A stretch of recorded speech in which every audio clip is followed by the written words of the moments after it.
But as we go into this territory where the barriers to entry is much lower, a PE now, instead of going to boot camp, vibe codes his own app in a weekend, and then goes finds like an offshore resource to kind of reinforce the back end architecture. What is what does enterprise tech look like in the coming years? Like, is a shift coming?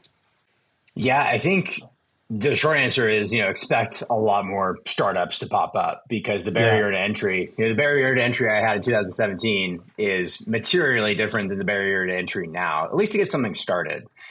There, like one example, when I first built the software, I was, I had the vision that everyone in the supply chain could eventually use ClearStory. But what we started was with the general contractor and the subcontractor. So like the way we architected it, we built like a general contractor, platform where you could log in and see everything that's been sent to you downstream. And then there was a subcontractor portal where you could like create and package your change orders and send them upstream. Right after we launched, all the early feedback was like, this is awesome, but I want to use it upstream with my client and downstream with my subcontractors, or, as a heavy civil contractor. And they're like, I want to use this to create our T&M tags and price those. And I have subcontractors downstream and a client upstream. And so we recognized early on that like we had to kind of re-architect the platform to be a true network.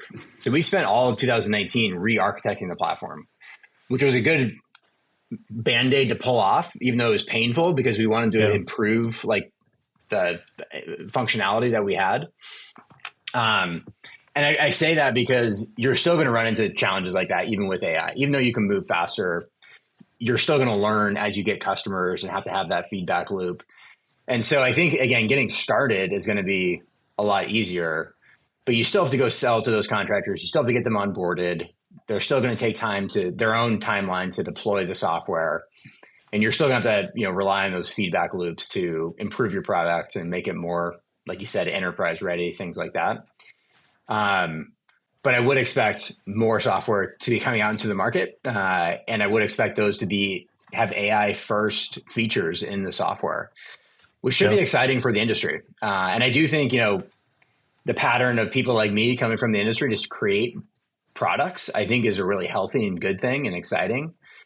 And I would encourage people too, like the barrier to entry now is low. So if you have that idea, you can go execute on it and not spend the amount of money and time I spent, and take these ideas to life.